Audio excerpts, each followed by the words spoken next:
Pero es la escena donde Cristo le está diciendo a la mujer, que es la madre, cuando se está por casar con la mujer que es la esposa, esa mujer pone en juego que hablaba desde un lugar de hombre y le dice, aún no ha venido mi hora. Ah, gracias.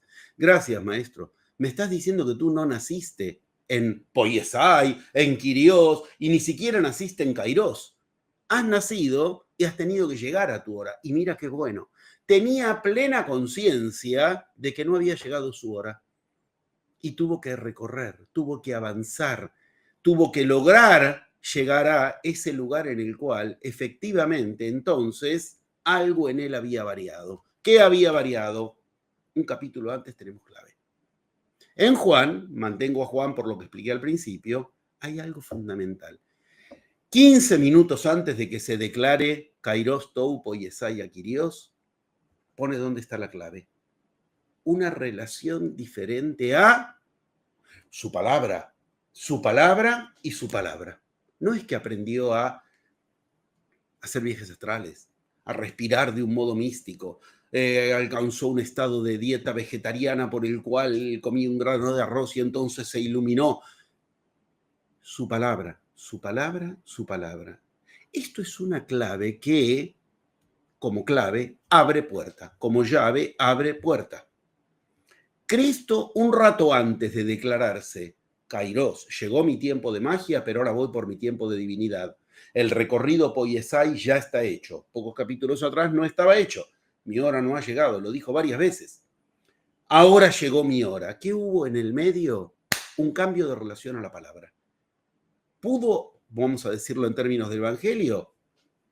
Nada más ni nada menos. Nada más ni nada menos. Todo lo que hay que recorrer para llegar a ese estado en el que los discípulos ingenuamente le dicen, ahora sí, ahora te entendemos, ahora hablar claramente. ¿Qué aprendió Cristo? De nuevo, desde el capítulo 2 de Juan, donde su hora no había llegado, al capítulo 16, nada. Él ya había hecho su recorrido, digamos claramente, de aprendizaje en la India, en Medio Oriente, en Tíbet, en Egipto. Ya estaba. Uno dice, aprendió algo del capítulo 2 de Juan al del 16, que ahora aprendió a hablar claramente. Eran lecciones que no. Una relación a la palabra que hay que lograrla y que Cristo no la había logrado y que era de eso de lo cual tenía que aprender. ¿Cómo lo sabemos? Es verdaderamente revelador que tengamos posibilidades de entender que de un capítulo a otro lo que cambió fue, ahora sí, efectivamente, lo que quiero lograr ya lo puedo hacer desde un lugar revelado desde mi divinidad en mí, como mi decisión, revelo que me pongo de ese lado. ¿Por qué? Por algo muy claro, porque cambió su relación a la palabra. Y acá tenemos ciertas claves que aprovecho a que se entiendan no como cosas sueltas, sino absolutamente integradas. Hay otras historias que nos cuentan una pequeña parte de la historia de Cristo en los años que acá se llaman oscuros. Esto yo lo desarrollé en la historia oculta de Cristo con todo detalle. Pero cito aquí el lugar donde más fácilmente se lo puede llegar a, por lo menos, testimoniar para tomarlo y avanzar. Uno de esos lugares que cuenta lo que Cristo hizo para su iniciación en Egipto nos revela este pasaje en el mismo lugar. Cuando Cristo en Egipto, no olvidemos, la misma Biblia canónica avala que Cristo pasó por Egipto. ¿Qué hizo en Egipto? Nadie iba a Egipto si no es aprender iniciación. Hoy todavía uno va a Egipto, va a la India, va a esos lugares y tiene algún interés místico. Imaginemos en aquel entonces. El interés no era turístico, porque además el turismo no existía. Se desplazaban, ¿no? Por razones como el camino de la seda, comerciales, como Muhammad, o por razones espirituales. Si no era guerra, colonización y la conquista. Los tres motivos eran eso: guerrero, mercader y sacerdote. Por eso ahí se ven los 4 pasos de la rueda: guerrero, mercader, sacerdote, mago, y en el centro divinidad. Bueno, Cristo fue a Egipto, fue a Tíbet, fue a la India, fue a Medio Oriente, y en Egipto constan testimonios de qué hizo ahí. Esto está en cierta cita de algunos lugares que hay que encontrarlo como una aguja en 10 pajares, no en un pajar, y es la que voy a citar.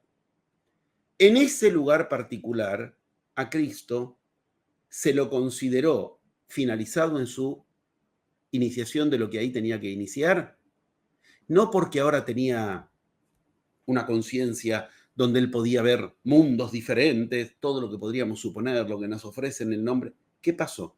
El Consejo de la Hermandad se reunió a tomarle el examen. Jesús se presentó ante el hierofante y contestó con propiedad y poder todas las preguntas que le fueron hechas. Eso dio por terminada la enseñanza que Cristo tenía que aprender en Egipto. Vamos otra vez. Relación a la palabra.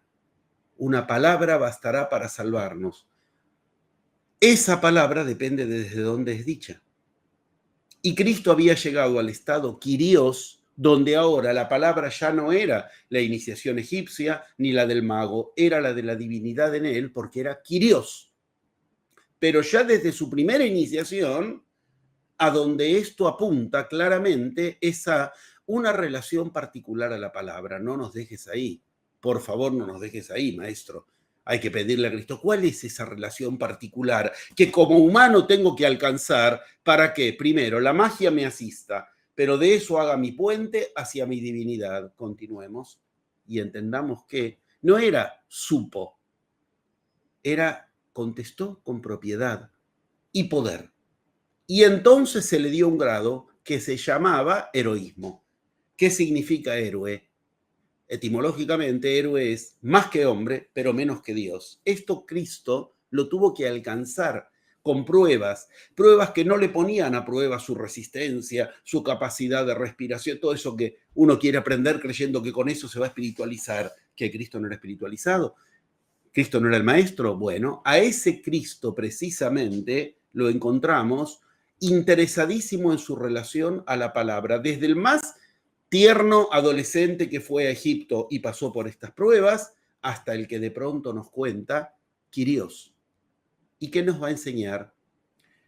Juan es de los canónicos el más confiable. No siendo de los canónicos, la vez pasada les hablé de Tomás, el que tomaba notas, casi podemos decir manuscritas, en cuanto Cristo hablaba.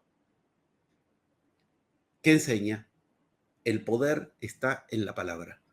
Lo que sale de tu boca es lo que bendecirá, bendecir, o maldecirá, maldecir tu vida. No es la dieta, no es la respiración, no es un sistema por el cual se trata de qué hago con la pirámide, con la energía, con el saumerio, todo lo que nos venden y nos venden y nos venden para que nunca se trate de un recorrido interior. Lo que sale de vuestra boca, yo estoy mostrando un hilo en común. Partimos del final, Cristo diciéndose Kyrios, eso quiere decir, tiene una relación a la palabra determinada. ¿Cómo lo sabemos? Capítulo anterior, ahora tienes una palabra que efectivamente hace diferencia. Esa palabra requiere el camino de la magia, pero de esa misma meta se trataba desde su más tierna y primera iniciación. Creo que estoy mostrando con claridad, en muy poco tiempo, que todo el pantallazo que podemos ver viendo con los ojos del iniciado la vida de Cristo nos muestra claves que podemos perfectamente comprender, detectar, revelar y lo más importante, seguir. Sigamos. Hay una escena al final de la Biblia canónica de Cristo encontrándose con Nicodemo, o mejor dicho, Nicodemo encontrándose con Cristo. Nicodemo era un maestro hebreo que sabía todo lo que había que saber. Yo he contado la historia, es maravilloso, la historia de los paralelos entre Cristo y Nicodemo, con quién se habían formado ambos. Ahí entra en juego Pablo, también Saulo de Tarso. Bueno, es una historia que en sí misma es muy reveladora de quién hablamos cuando hablamos de Cristo. Pero lo que quiero que se entienda es, Nicodemo no era un maestro menor. Nicodemo enseñaba en el templo y para enseñar tenía que saber todo lo mismo que sabía Cristo, por lo menos de la historia, la cultura y la mitología y la enseñanza sagrada de los hebreos, lo que hoy llamamos Antiguo Testamento. Bueno, Nicodemo va a consultar a Cristo. Siempre vamos a ver que todos los grabados insisten en poner la luna, porque lo hacía sin que sepan los demás, porque estaba yendo a consultar a un mago.